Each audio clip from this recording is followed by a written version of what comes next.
End the violence, protect civilians. That means all attacks against civilians must stop. The UN Security Council has authorized a no-fly zone over Libya. 10 of its 15 members voted in favor. There were no votes against, but China and Russia were among 5 abstentions. The resolution also authorizes all necessary measures. That's code for military action to protect civilians against Muammar Gaddafi's forces. Good afternoon, everybody. Today, I authorize the Armed Forces of the United States to begin a limited military action in Libya in support of an international effort to protect Libyan civilians.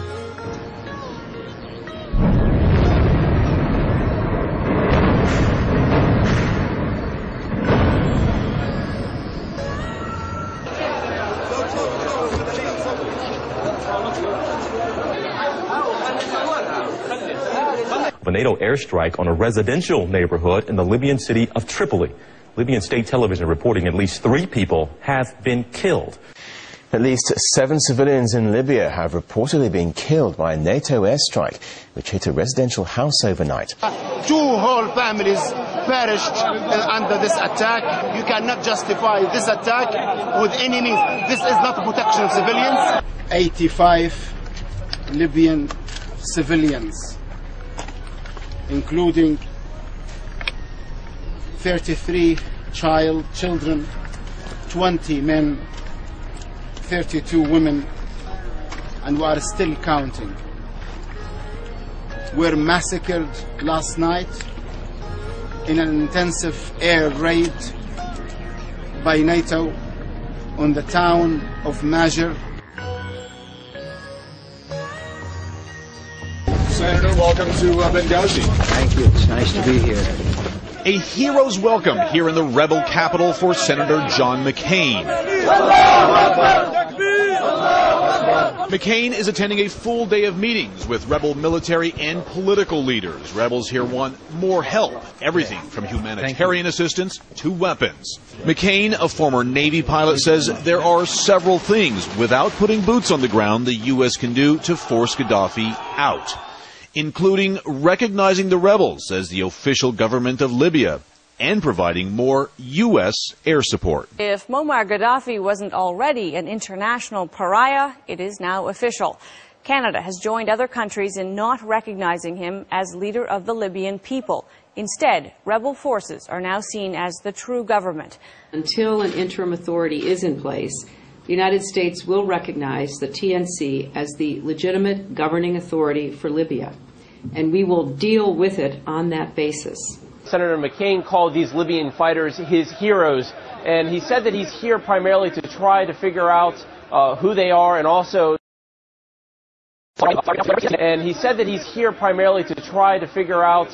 who they are.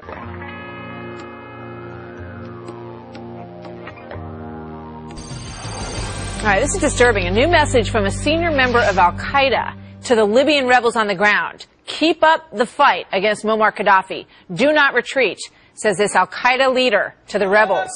So how much do we really know about these rebels, and could they actually become a bigger threat than Gaddafi himself? So who are these rebels?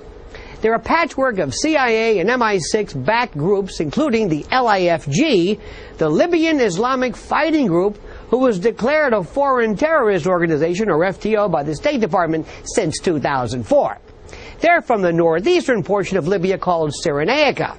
That includes the terrorist strongholds Benghazi, Tobruk, and Darna. The United States and 30 other countries have decided now that this Benghazi Rebel Council is the legitimate government of Libya, and they're going to try to loot the frozen Libyan assets for the purpose of convoying that money into the pockets of people like Jalil and Yunus and Jibril and Haftar and the rest of the visible leadership of that group.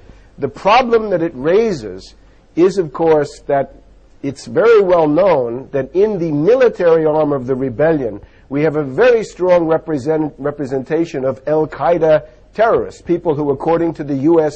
official definition of the U.S. government, are terrorists. That would include somebody like Hassadi of Darna, somebody like Kumu, also of Darna, and Barani of the Libyan Islamic Fighting Group. And the United States has actually facilitated the arrival of lots and lots of foreign fighters, be they from Afghanistan or Pakistan, really the entire greater Middle East. People have been streaming in there to join the rebel side. Who are they exactly? They're jihadists. The West is helping to put into power an Islamist government that will have as its strong right arm people who have fought the United States and its allies and formerly the Red Army in Afghanistan and Iraq.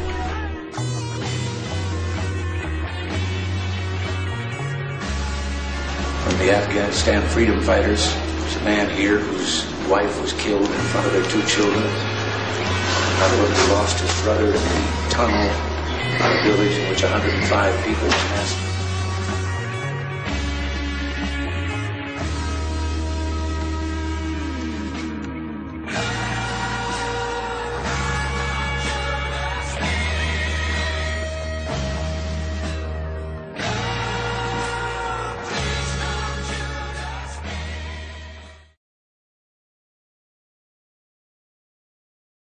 They're terrified, sweating, praying, some are crying.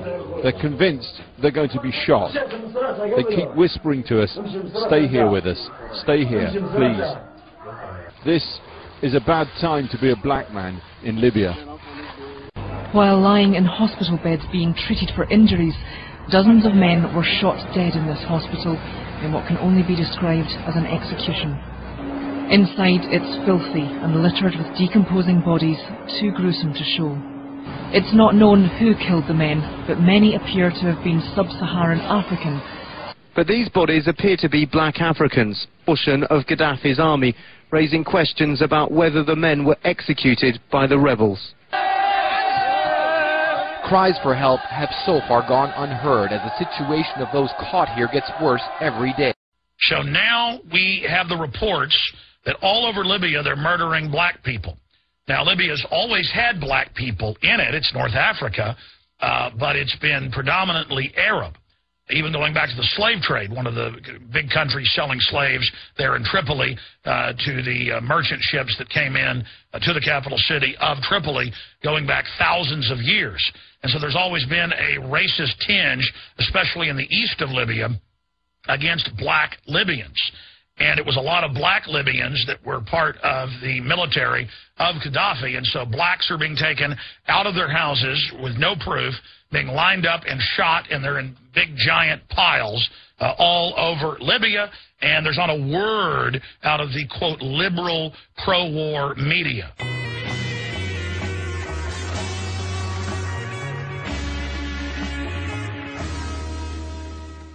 Tripoli, a city in chaos. There's constant gunfire, both aggressive and celebratory, and on the outskirts of the capital, stockpiles of chemical weapons. NATO know very little about the people who might come to power in Tripoli. So now if you've got this cache of weapons of mass destruction that, again, people really don't know what's there, and if this is falling into the hands of certain people, I mean, the situation is potentially disastrous. Despite the heavy presence of rebels in Tripoli, the chemical stockpile appears still to be in the hands of what's left of Gaddafi's government. That's both good and bad news. Rebel control of chemical weapons is arguably worse. According to many, some of the rebel factions have links to Al-Qaeda. Arab commentator Abdel Barry Atwan says the West got itself into this trouble. Now it has to decide how it will figure it out, and the options aren't attractive. We just got back from a warehouse on the edge of Tripoli, a warehouse where during the Gaddafi, sort of the last few months, there was lots of surface-to-air missiles and artillery rounds and other ammunition being kept. Now, what we've discovered is many of those all of those surface-to-air missiles have disappeared. And we spoke there with a representative of Human Rights Watch, and he said that these weapons that have gone missing are very deadly. This is box 84 of 241 boxes. So that means they sold 482 of these missiles. And this is the missile that America has been trying to keep out of the hands of the Iranians. It's still another lot. So you add up just the lots in here, and there's 2,000 to 3,000 surface-to-air missiles.